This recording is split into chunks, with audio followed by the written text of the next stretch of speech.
Relationship-based horsemanship is built around one major fundamental principle: consent. If we don't have the horse's consent, then he's simply not a willing participant in the interaction. And if this is the case, then this is where we need to start with him in our relationship.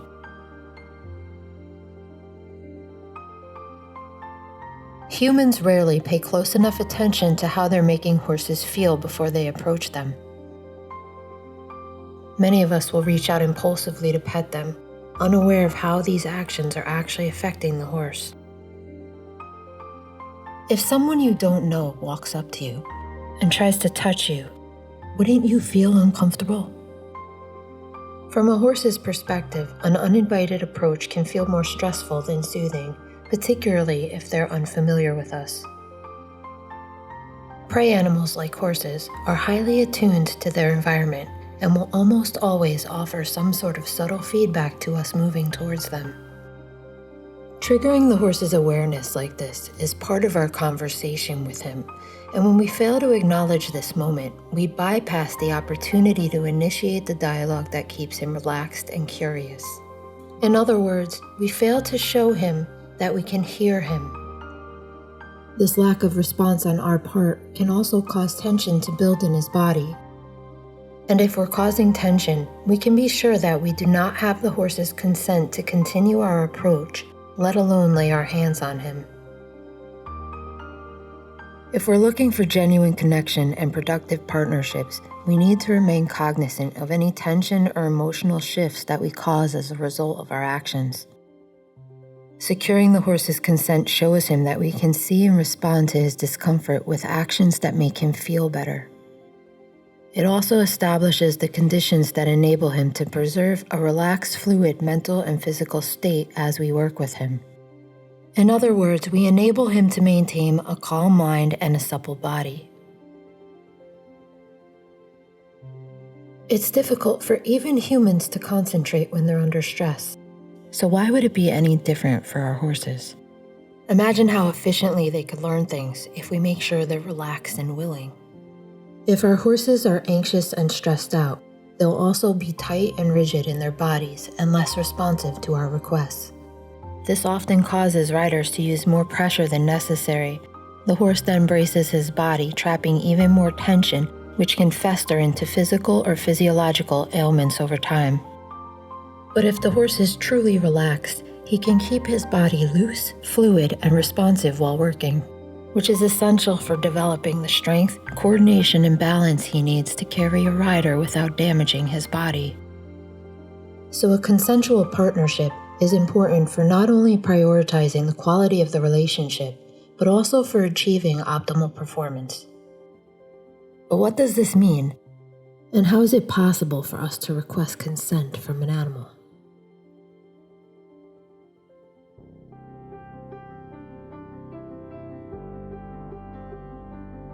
When we ask for consent from a horse, we obviously don't use words. We ask energetically, which means we use things like our actions, intentions, and emotions to convey meaning. We start by just observing him and then noticing how he responds to our attention. As long as he's relaxed, indifferent, or curious, we can begin to walk towards him. The horse will no doubt offer some sort of feedback in response to our approach, and we need to remain conscious of these details so that we understand how we're making him feel. If we're causing the horse tension, we do not have his consent. If he remains relaxed or curious, we do. In relationship-based horsemanship, our job is to know the difference.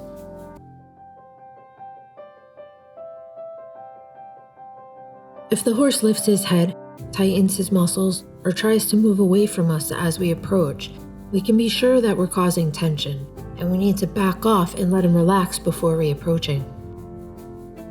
Compliance is not consent, so even if nothing seems to change as we approach, we should still pause out of respect and look for any deeper indication that he might be uncomfortable before laying our hands on him. This pause is how we ask for his permission. And this request needs to be made with a soft, receptive heart. We repeat this process until he stays relaxed as we get close. It often only takes doing this once or twice to get the horse more comfortable with us. But some horses take much longer, and this process shouldn't be rushed because the entire partnership builds from this foundation. This simple exercise not only helps the horse relax, but also shows him that we can recognize and relieve his discomfort. If we become fluid at responding to him in this way, the horse will begin to trust our presence and feel safe as long as he's with us.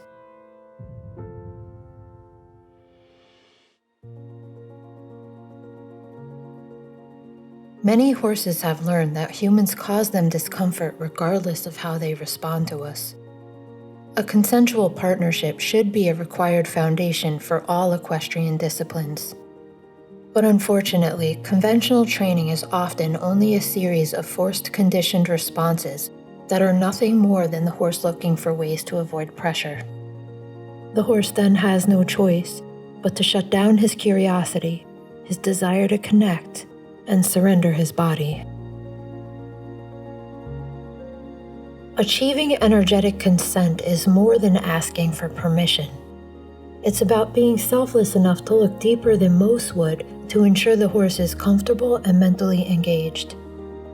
We should be applying this principle to our human relationships as well, paying attention to our effects on other people, and doing what we can to make others feel comfortable and heard. This is a higher state of consciousness than the norm.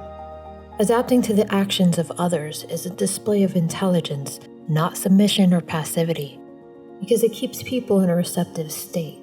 And this malleability is vital for compromise, productivity, and the potential unification that could change our world.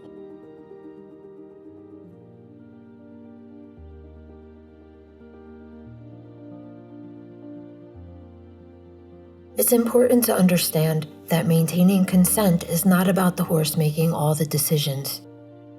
They have to work within certain perimeters to stay safe in the human world. But we have no business keeping them as slaves. They're intelligent, emotional animals. They should have choices and be treated as family. Most of us love our horses and don't realize how easy it is to traumatize them with conventional practices. But it doesn't have to be this way if we use our horsemanship as an opportunity to practice mindfulness instead of dominance. And this doesn't mean we can't ride our horses. It just means we need to be more conscious of our actions and respond to our horses as much as we expect them to respond to us. This practice can be challenging at first, but only because it requires us to slow down enough to engage the horse's mind.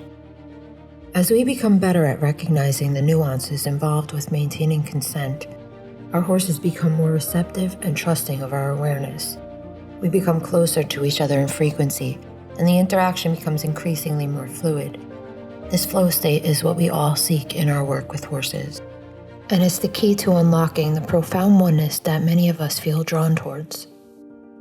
So achieving consent from our horses is where we should start on our journey with them. From this foundation, deeply hidden channels of communication begin to emerge, revealing a path into the true potential of horsemanship.